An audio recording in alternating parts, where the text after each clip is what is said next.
Hello. Welcome. Dare I say it? Nah, I won't. I'm kidding, of course. It's good to have you.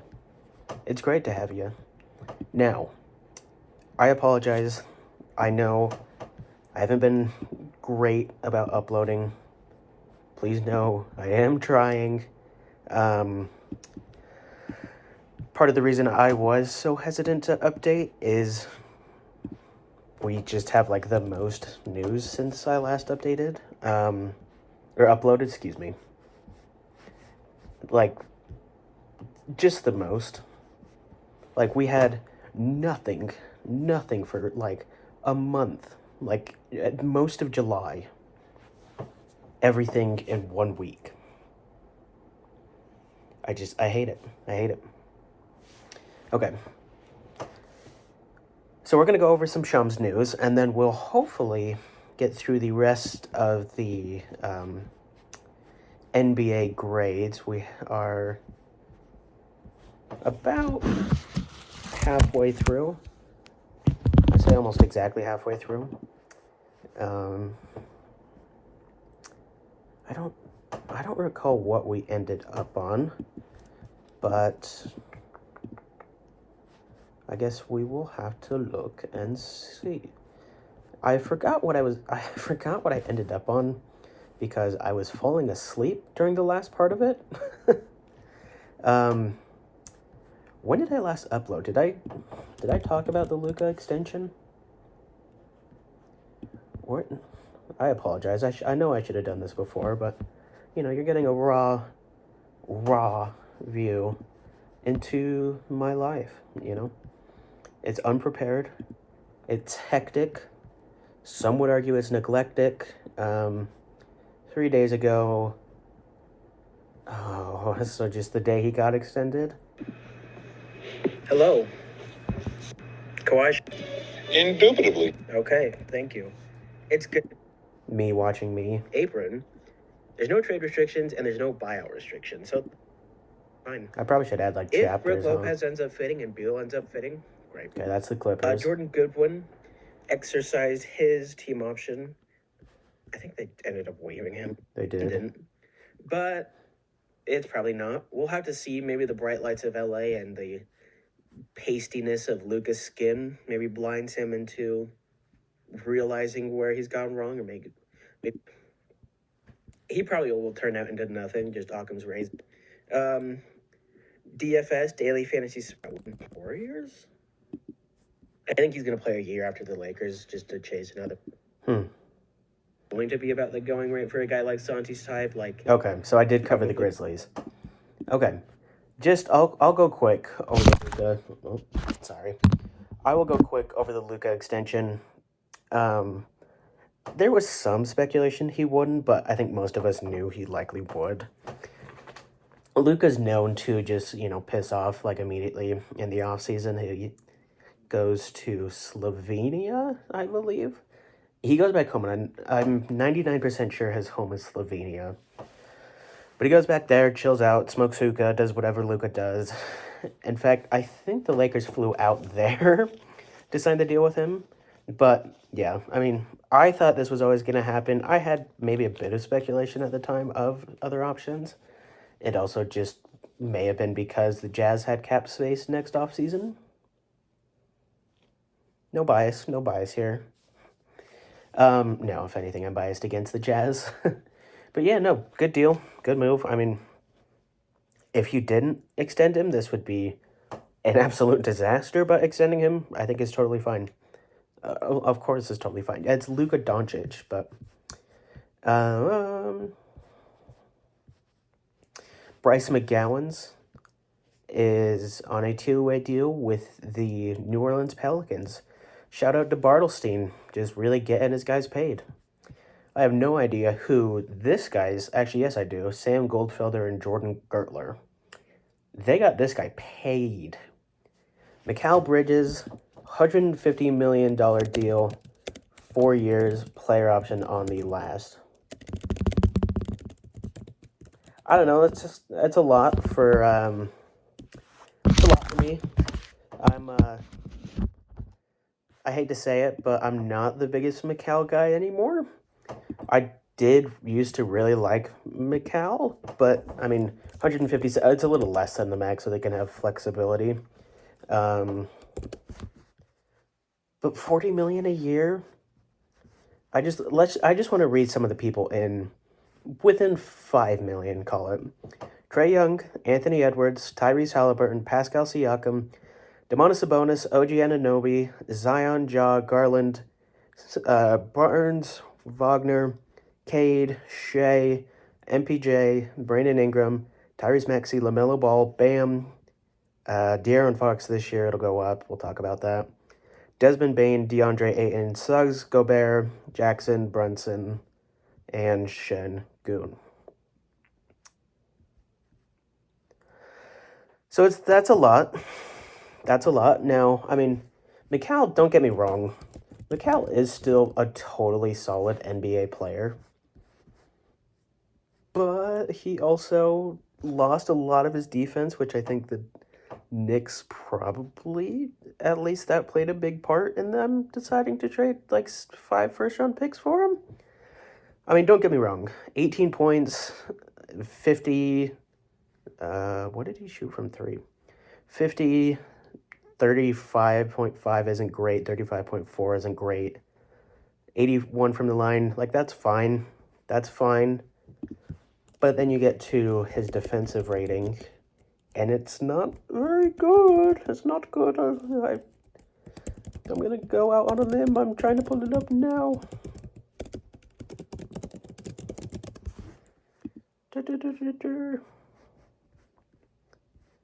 Yeah, this year it was this year it was a 118. Not great. Not great. For his career, he averages 114, which solid, but let's look at the average. Average individual defensive rating NBA. Okay, well, the highest is Jalen Williams this year with 107.3. Part of that's team defense. Like a real one, for example, is Amen Thompson, 108. Gobert, 108. James Harden had a weirdly good defensive rating, 110. Obviously, he did have, some really good point of attack defenders around him, but all that to say, Mikal has slipped a lot offensively. I think he's regressed a little bit, and I mean, if he hasn't, he will soon. We did see efficiency rise, but we also saw usage substantially fall, which we expected, but I don't know. I'm concerned when a career 37% three-point shooter goes down to 35 when he's going to be getting like the easiest threes available. I'm concerned that they're going to rely on him too much for creation, and I'm concerned that we don't get the defense back. If we don't get the defense back, Mikal Bridges is not a max player. Like, it's just as simple as that. If the defense doesn't come back in any substantive manner, he's Lauri Markkanen. Like, he just is. He could totally prove me wrong, and I could totally end up with egg on my face, right? Like, if the defense even becomes good, it doesn't need to be OG level, but if it becomes good, then I think this is totally fine.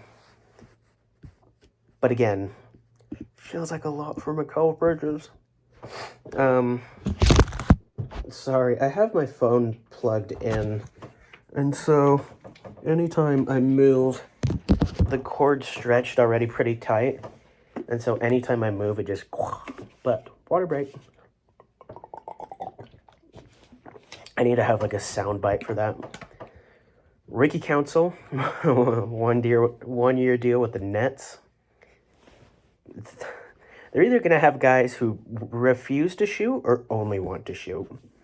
Ricky Council is about to have the meanest 13 points a game. Oh my God, it's about to be crazy. Enrique Freeman, 2-way Minnesota.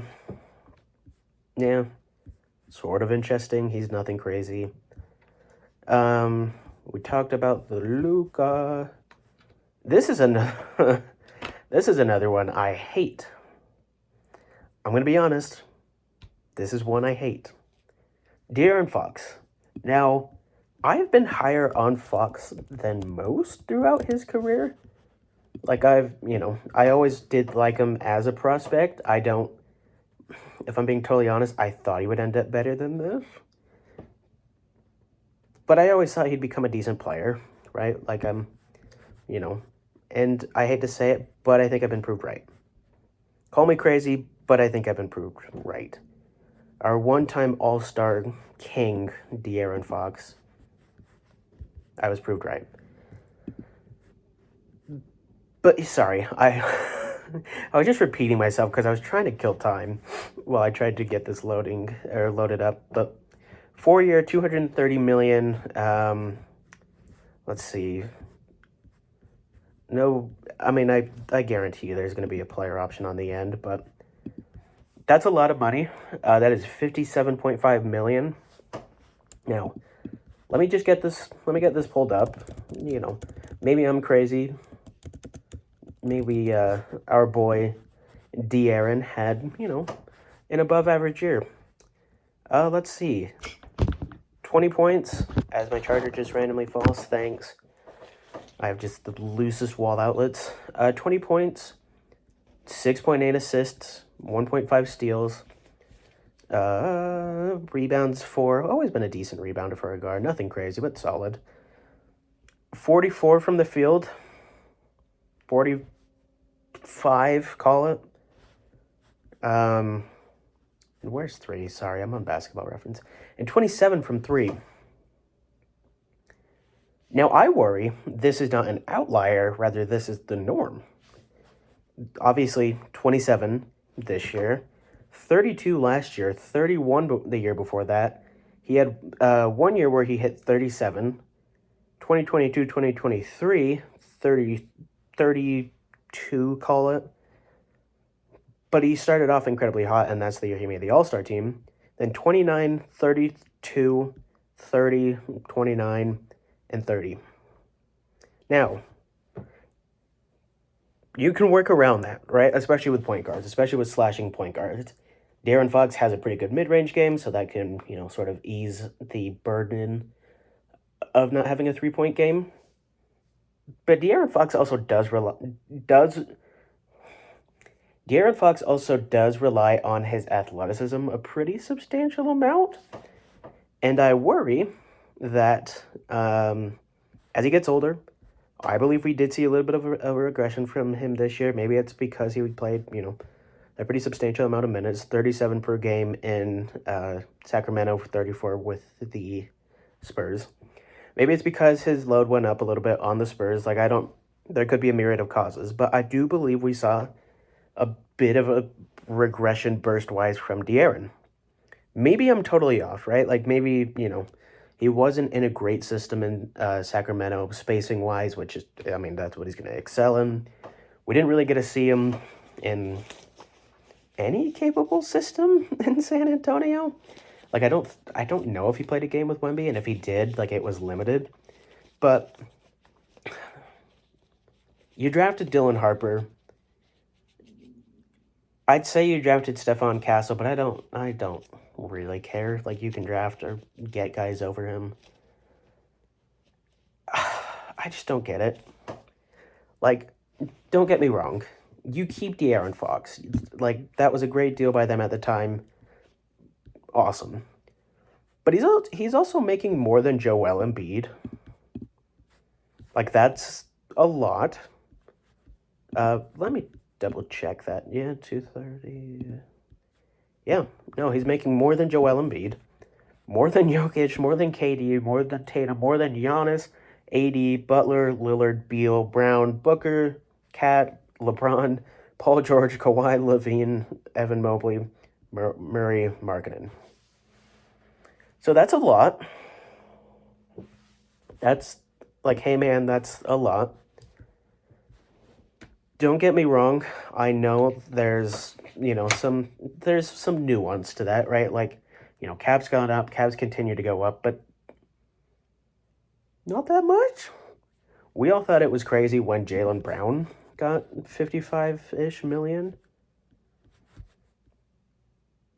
But now De'Aaron Fox is about to get $57 million, and that's likely only going to go up. Most of these guys on the list that I mentioned, or at least the high-end players like Embiid, end with 67 million, 71, 62, 62, 61, right? Like, it goes up.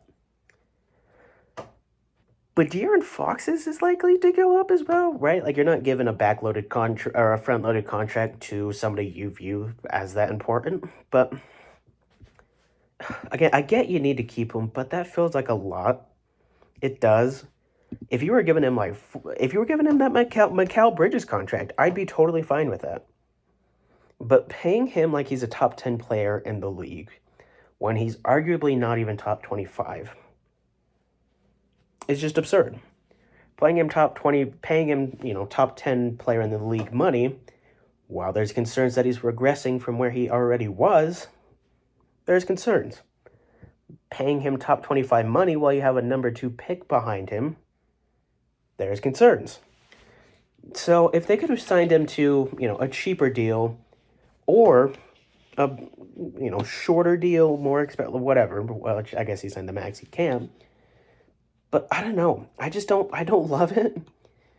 I get, again, you have to keep him, but it's not great. I think Harper has a ceiling that's higher than Fox. And I ultimately don't think they can work together. I mean, it could, but I don't think it'll be very effective if it does. Obviously, you need some time for Harper to develop. But 4 more years of De'Aaron Fox? I mean, likely by year 3, if Harper's the guy, I believe he will be the guy. But at that point, you still have De'Aaron Fox making $60 million. I don't know. I don't love it. I still think the Spurs probably would have benefited from trading back, but that's just me. There's a reason I'm not a GM. That's because of my age. Next year, or when I turn 21, new Jazz GM. Get ready for it. Speaking of my Jazz, I hate them. The Boston Celtics are trading George Niang, 2 second-round picks to the Utah Jazz for R.J. Lewis. That's not great. Like, value-wise, that's fine. But again, I don't love it.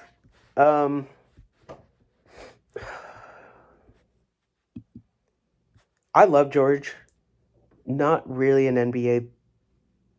Well, I love George, but not anything substantial. And by all reports, not really a mentor type guy. Bringing him back to Utah is fine. And value-wise, I think this is fine as well. But keeping in mind, you had to give up Sexton and a second for Nurkic. You had to give up John Collins for nothing. Like, 2 seconds for another forward when we're supposedly trying to open up playing time just doesn't make sense. Right? Like, if you were cutting Kyle Anderson and or Kevin Love, I'd get it. Right? Like, I think that's the correct option. Neither wants to be there. Kevin Love is reportedly, actively searching for ways out. I don't blame him. But those guys are likely going to play. Will Hardy has a philosophy of, playing the guys that he believes deserves minutes. He's not just immediately going to pump minutes into the young guys. And I agree with that philosophy widely. I think it's been pretty successful for the Jazz. I mean, we saw, 2 years ago, a lineup of Chris Dunn, Ochai Agbaji, Simone Fontecchio. Who else was it? Lowry, Fontecchio, Collins. Be just weirdly one of the best lineups in the league for a month. He's a good coach. I trust him on this.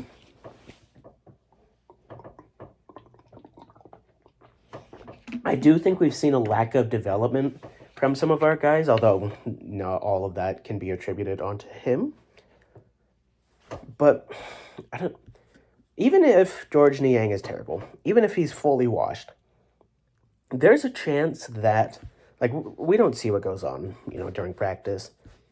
There's a chance Will Hardy just is Doc Rivers coded and just refuses to play young players if he doesn't have to. I don't think that's true. But we saw him play Patty Mills over Isaiah Collier.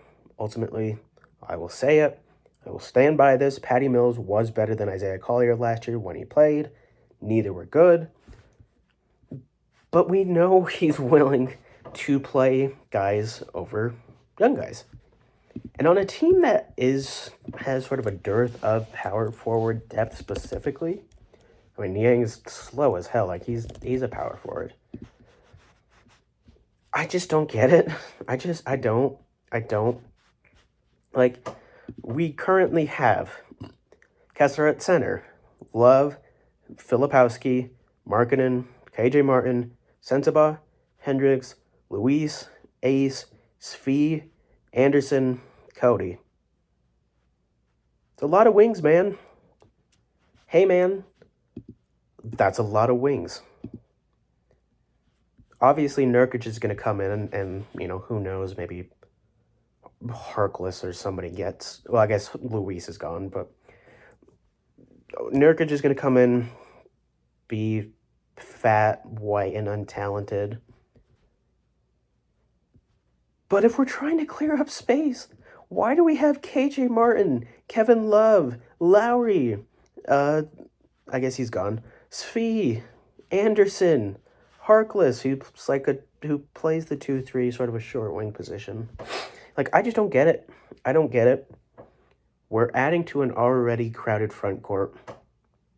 We saw Kyle Filipowski get, a substantial amount of minutes. I was going to say a substantial amount of minutes last year. He didn't.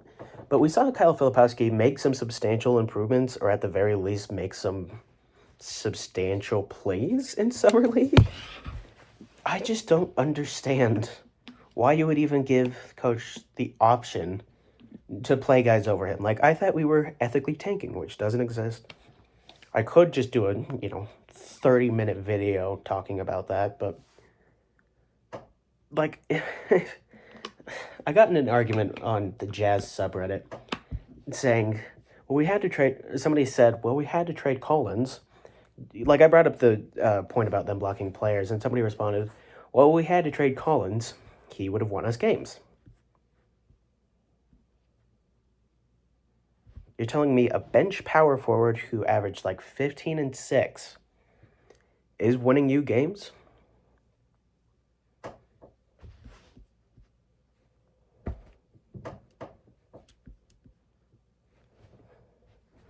Even if that's the case,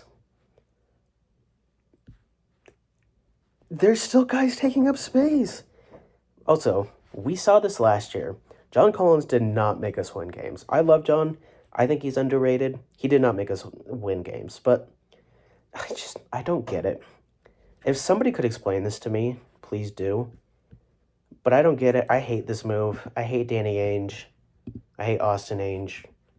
If I could fire them both, I would right now, and I would take so much pleasure in it. So much.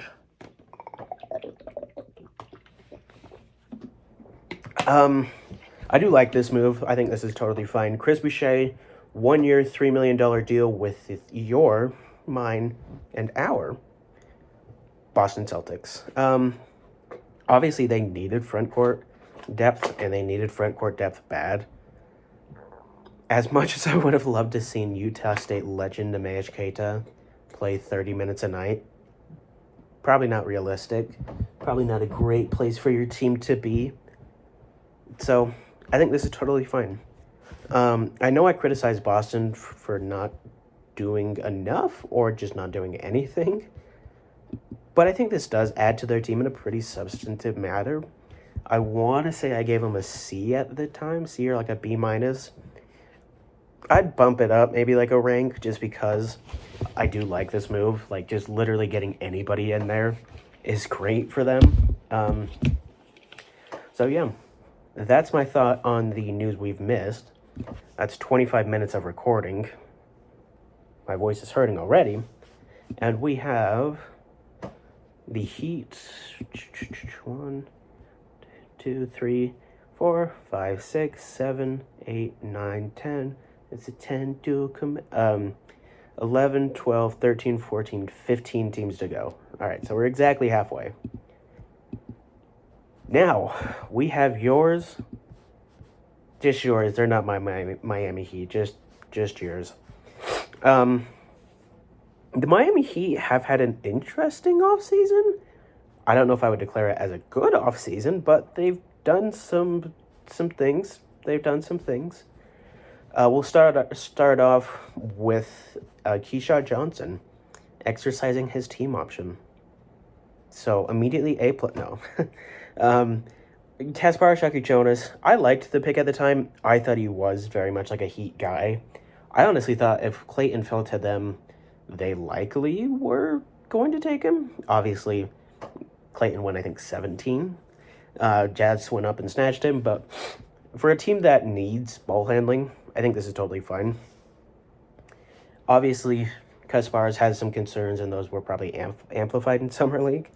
But if there's anybody who can make a player out of a guy like that, it's Spo. Even though I don't think he's the best coach in the league anymore, I think he could easily make a player out of Kasparis. I like the pick. Made sense.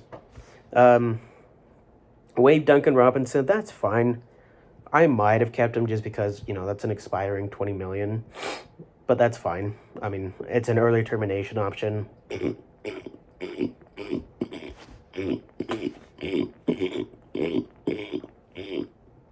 Oh, that felt fantastic. Early termination option, and ultimately they got a pretty good replacement in Simone Fontecchio. Obviously Fontecchio not the shooter Duncan Robinson is. Duncan Robinson, like few are. But, can fill the same role. Can probably do a little bit more overall than Duncan. Like, I probably would take Simone over Duncan. I sniffed and a booger just hit me in the back of the throat. Norm Powell, I don't need to go over all the details. I did a video on that. But basically got him for Kevin Love, Kyle Anderson, and that's it. That's the deal. So let's look at their caps. I'm so sorry. I'm trying. We'll make it through, likely, but I'm trying. Your boy's struggling. They are not in the first apron. They are sort of close, but as it currently stands, they're $4 million away. They're over the tax, of course. Doesn't really matter for a team like that. And they are 16 mil away from the second apron. So they've at least fielded a semi-competitive roster. Like in a weak East, I think this team will likely make the play-in, likely make the playoffs. I think Norm Powell does give them a pretty substantial ad. Maybe he's not long for the team. Maybe he gets flipped. I don't know. That's what I would do if I were Pat Riley, but I wouldn't have done a lot of things if I were Pat Riley. Cheerleader. Yeah. So I know that analytics, that analysis didn't really have much substance, much meat to it, but they just didn't really do much. I guess I forgot to mention Davion Mitchell, 2-year, $24 million deal. Star in plain sight. It's just predictable moves. Obviously, I don't think anybody predicted the Norman Powell trade, but I'm going to give him just a C+. Re-signed their own guys, got replacements for others. I don't think they're in a substantially different place. Norman Powell may get them 3-4 more wins, but ultimately, I don't think this shifts them from, play-in, maybe 6th seed at best, to anything else. I guess it might improve Bam a little bit, help him get some of that supposed defense he's so elite at back, hopefully make his efficiency better, just having some extra creation, but I'm not terribly hopeful. So I think a C+ is fine.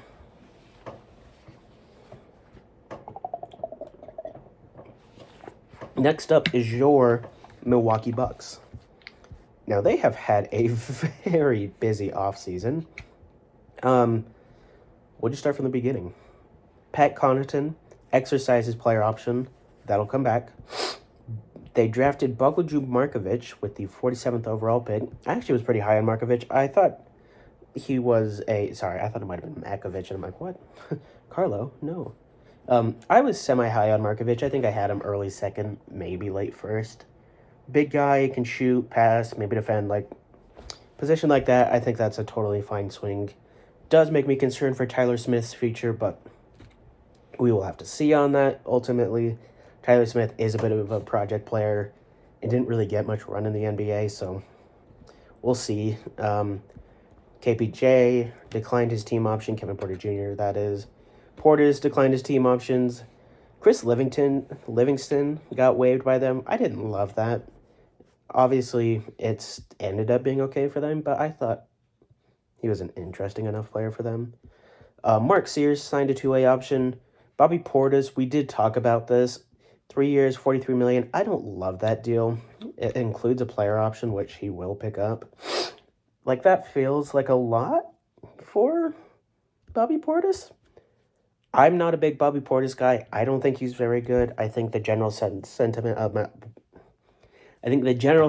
around the league is that he's not very good. I just ask, who's outbidding you for Bobby Portis? I get it. He played a role on your championship team. You got some memories with the guy, but a player option like Miles Turner, 4-year, $108 million contract. Totally fine. Totally fine. I think he fits great next to Giannis. Maybe if it is an overpay, it's less good. But I think if it's an overpay, it's not much of one. I mean, he's making what? Close to... we can just do the math. I have a magic book right here. Yeah, he's making $27 million. De'Aaron Fox is making $57 million, so I think that's totally fine. Call me crazy. Call me crazy, then call me Owen, because that's my real name. Call me crazy. I think $27 million for Miles Turner is just fine. Waived Dame, stretched him over 4 years. Vasily Micic got traded to Milwaukee, then just immediately waived. I hate this. Kevin Porter Jr., 2-year, $5 million. Includes player option on the last year. A little bit above the minimum. Anybody who knows me knows I'm not a Kevin Porter Jr. guy. I think he's shithouse. Like, he's just not good. Gary Trent re-signed him. You needed to do that, right? Like, you need some guard depth. Even with the signing of Cole Anthony, which we will talk about, they still don't have much guard depth. Our beautiful boy, Taurean Prince, he's back. Pockets, Ham, legend. If you don't know why I call Darvin Ham Pockets, just go watch a Lakers game from when he was coaching. That man, always in his pockets, always. Doc Rivers, Darvin Ham legend, Taurean Prince, 2 years, $7 million deal, player option. I hate it. I don't know why you re-signed him. I don't think he's an NBA player at this point. And if he is, he's at best probably a bench power forward. Gary Harris, 2 years, $7 million deal, player option. I think that's totally fine.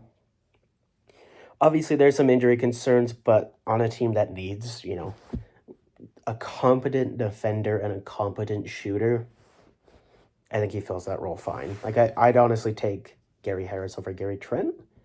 Jericho Sims, 2-year, $5 million deal. For a third-string center, $2.5 million a year is fine. Re-signed Ryan Rollins, 3-year, $12 million deal, player option on the last one. I think that's fine. It's a little bit above the minimum. Right? Yeah, it is, but I don't think it's by much. But it's above the minimum. I think Ryan Rollins is an interesting enough player. I think he can be a mainstay, a long tenured player on this team and be fine. Oh, I missed that. Chris Livingston signed back 1 year, $2.3 million deal. Sorry. Cole Anthony, this hasn't gotten a ton of discussion, but he signed a 1-year, $2 million deal. Cole Anthony is far from a great player, but he's competent. He can score. He can carry a bit of the load. He can pass a bit. Like, you just need somebody who can do that. Like, God, please don't make Kevin Porter Jr. the starting point guard again. Please.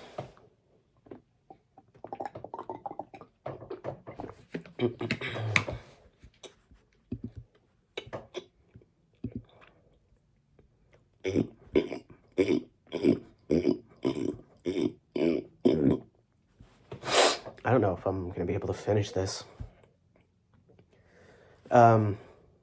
Joanne Berenger. I'm going to move this closer so I don't have to talk as loud.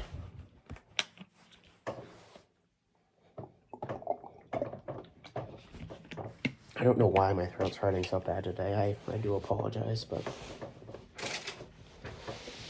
Joanne Berenger drafted... Oh, I almost forgot their cap and their ranking. Sorry. The Bucks are not as high as you'd think.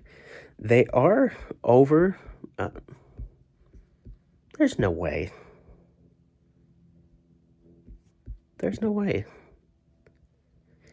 I'm looking at this. This is saying there's 17 mil over the cap, but they have 16 mil in tax space? Okay. You know what? I thought it was much worse than that. I saw something saying that they were hard capped, which they might be. They might be hard capped in something. I don't know. I mean, I thought they were further into the tax than that. I mean, Charlotte is paying more for their roster than them.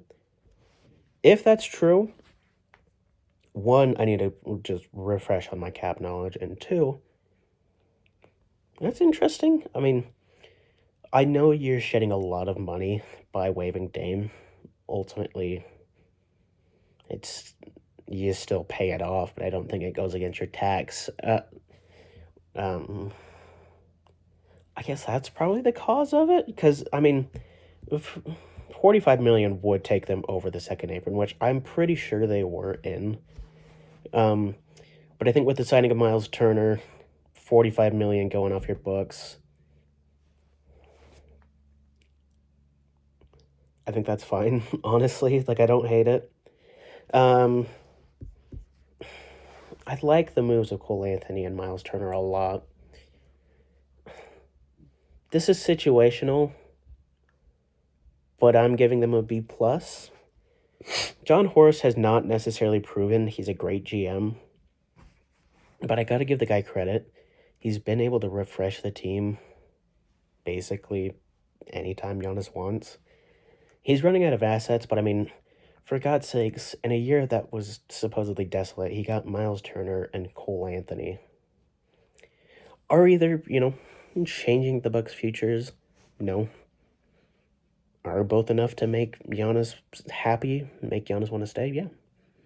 And I think if you make Giannis want to stay, be it contender or not, like, be it a good roster or not, you're always going to have somewhat of a chance. Finals, maybe not, but, like, you will be a perpetual playoff team. Normally, I'd say blow it up, but you don't have your picks for, like, the next 6 years. Like, if you can keep Giannis semi-healthy and happy for that time, like, if you can just be mediocre, I think you're great. And I think that John Horst can keep this team at least mediocre. I mean, they also could get their pick next year, just depending on if the Pelicans are worse than them, which you never know, but... So, yeah, I think I said B+. I'm standing by that. Joanne Berenger, drafted 17 by Minnesota. I think that's fine. That's a little bit higher than where I had him. I think I had him like 18 or 19, but I think that's a totally fine range. Project Big Man, need a backup center. Like, fine. High-ish ceiling, could be a great defensive player. Like, his defensive upside is really intriguing to me, but...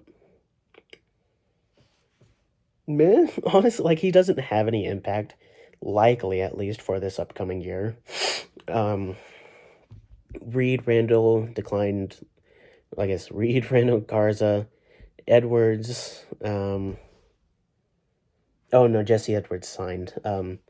Minot, Garza, Randall, Reed all declined their team options.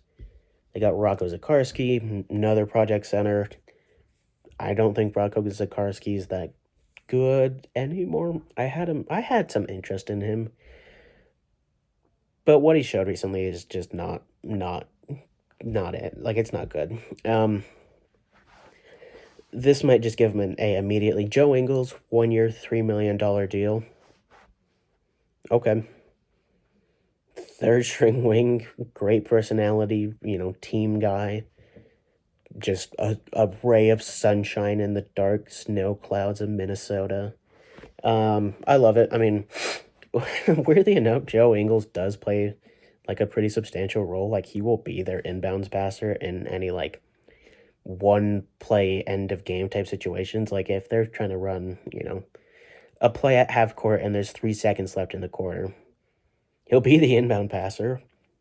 He can still hit some threes. He's not an NBA player anymore, but we saw, maybe are still seeing Denzel Valentine just get contract after contract despite being awful. So yeah, I like it.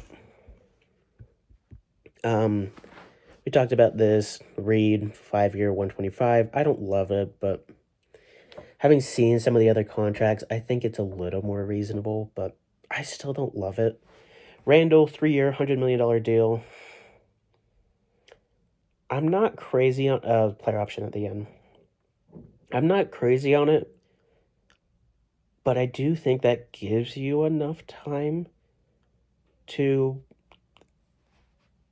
figure things out. Like, I maybe not enough time's not the correct term. Enough leverage, like enough flexibility to figure things out, right? Like, I think you give this at least 2 more years with Ant and him, and after that, he's an expiring contract. Like, maybe he just declines his third year.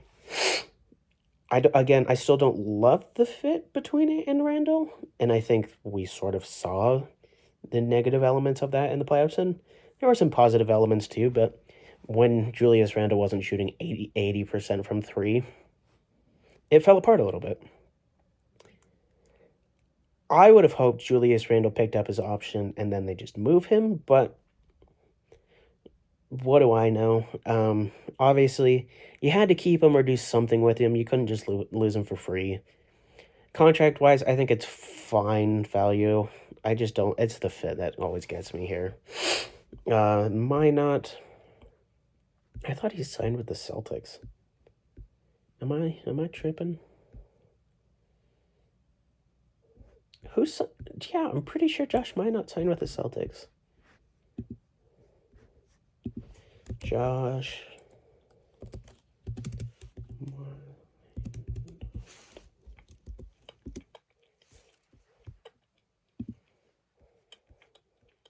Yeah, he's on the Celtics. Okay.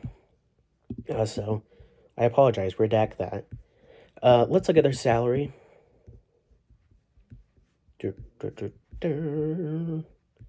They are higher than you'd think. They are currently at 201. They are 6 million over the first apron and roughly 6 million from being in the second apron. Now, the first apron you can live with, right? Like, I don't know if they're calling for me. Sorry, I'm sure you heard that. It does limit what you can do. Like, for example, with the taxpayer MLE, it gives them about 5.5 million available. Let's see. That doesn't matter too much. You can't acquire a player via sign and trade. Can't sign a buyout player who made more than the basically the non-taxpayer MLEs, so more than like 10, 15 million, I think it is.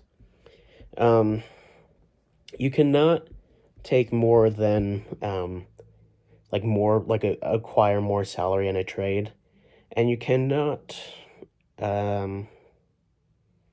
I don't know what TPE would stand for. Oh, traded player exception. I see. Um, cannot use the traded player exception created in a prior season, which that's not much of an issue. I mean, off season generally is considered like this season, and most of the time exceptions don't turn out into much anyways, but I am going to give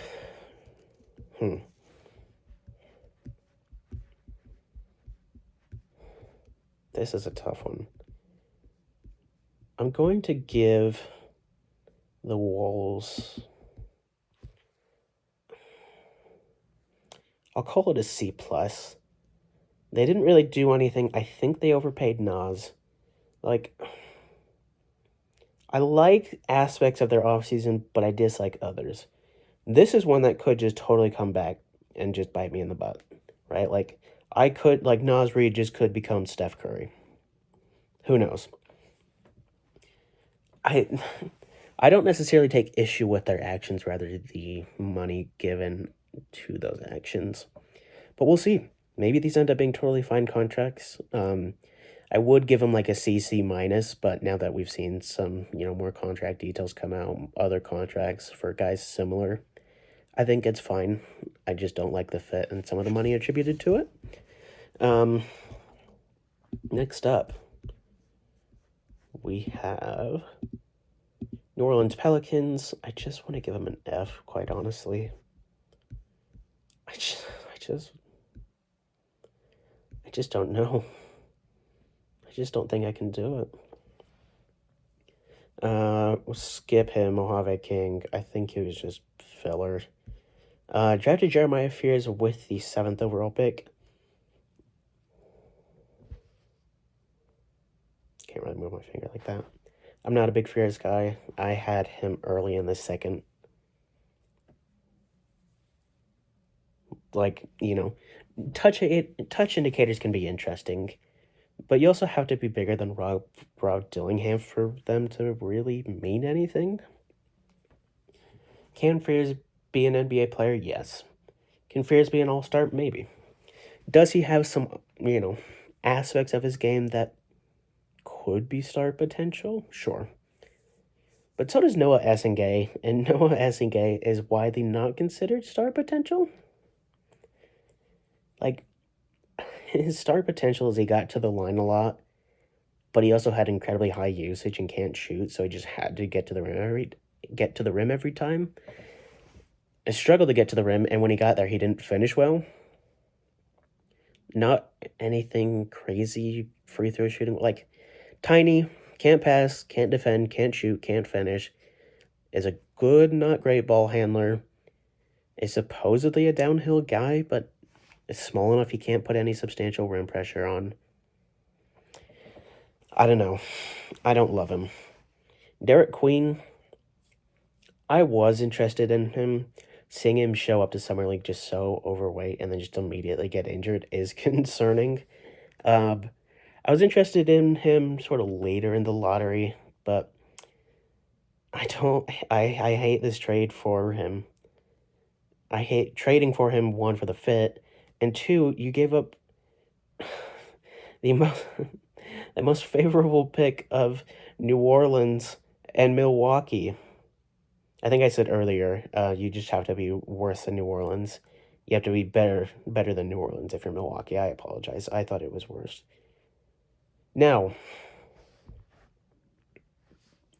that pick could be mediocre, right?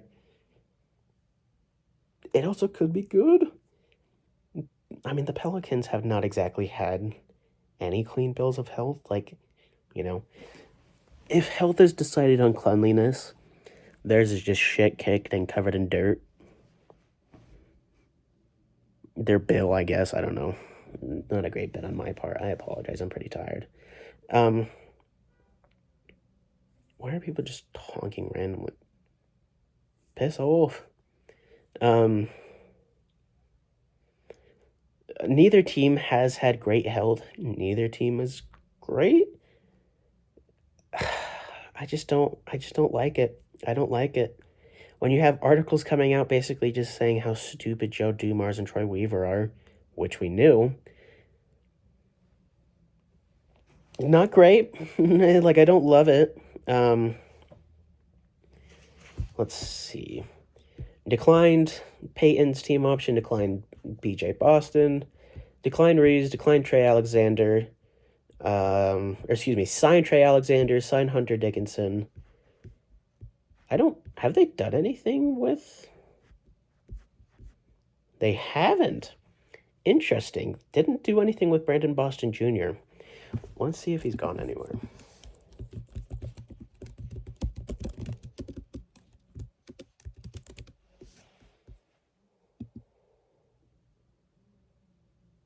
No, he's overseas with Fenerbahce. I don't know. I don't like that.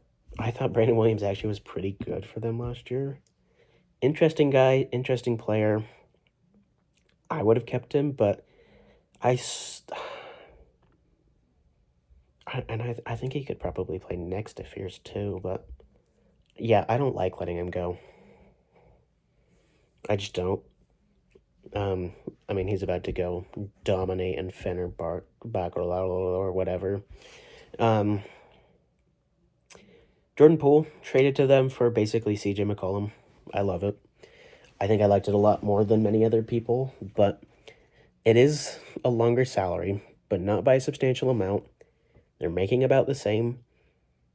If we're being totally honest, Jordan Poole is a better player than CJ McCollum. Better shooter, better passer. And if you're building around Zion, quite frankly, you need those two things. The depressed penis, sad dick Bey, Sadiq Bey, is being traded to the Pelicans for, I guess, basically just Kelly Olynyk. I don't know why they didn't include Jordan Poole and Sadiq Bey, I guess because they're coming from separate teams, but I'm not talking about Micah Peavy. Signed a contract. Second round exception. Who cares? Kevon Looney, 2-year, $8 million deal. It's a lot. It's a lot for an undersized center who's just not an NBA player anymore. Especially when you've had center concerns. Hell, go sign the ghost of Daniel Tice. Go find him. Like, find... In fact, actually, they did have him for a minute, but find somebody who fits. Don't find somebody who's not a vertical spacer, not a rim protector, a goodish rebounder. Like, we have Eve Missy at home, okay? We don't need Kevon Looney. Herb Jones, scam contract. He needs to fire his agent. 67 mil over 3 years. I can't find, at least on any obvious places, like if there's any like option or anything. Oh, here we go. Player option on the last year. Like, this is a great deal for Herb Jones. Arguably the best defender in the league. Has a little bit of upside still. Older, but not too old to improve, if I remember correctly. Like, you know, the shot can develop with time. Like, we saw Brook Lopez develop into a pretty good shooter as he got old. Herb Jones, age 26. So yeah, there's a little bit of time for him to improve. He'll turn 27 by the time October rolls around. So some time for him to improve, and even if he doesn't, one of the better defenders in the league. Fully guaranteed Zion's contract for this year. You have to. White Lester Quinones, signed Bryce McGowan, signed Jaden Springer. I'm not going to be able to finish. I'm so sorry.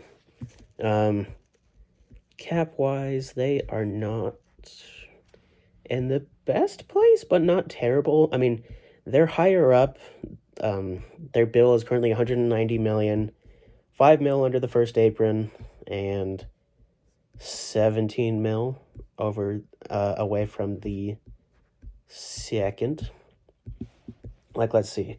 Yeah, they're over the cap, which for a roster like this, I don't love. They're not over it by a terrible, well, they're about 40 million over. Admittedly, the cap is pretty low. Like, it's low, but just off that pick, I gotta give it at least a D. Like, I like some of the moves they made, but I don't know if a good contract for Herb Jones is enough to sway me. I'll give him an F+. I know that doesn't exist. But, I mean, they made some decent margin moves. Like, I like Poole. I don't know. Like, I don't think he's a crazy enough upgrade to, bump me up by any substantial amount in my grades. I like Jones. Similar contract to what he was on before. Fears and Queen are going to take time. They're pushing for the play-in. If they don't make the play-in, heads are going to roll. But you drafted 2 guys relatively high. If you draft guys high, coaches feel a need to play them. If coaches don't feel a need to play them, that ends up with pressure on the coaches. Willie Green's already on a bit of a hot seat. You might feel pressure to play him, which will make them lose more, which will make them worse. They probably won't make the like. It's not a good situation. I'm giving them an F+ because there were some decent moves, but overall just not great. But yeah, I love you guys. Sorry, I did try. 1, 2, 3, 4, 5, 6, 11 teams left.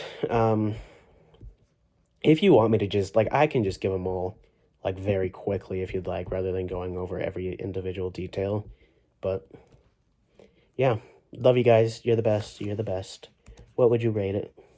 I'm just kidding. But yeah, hopefully see you soon.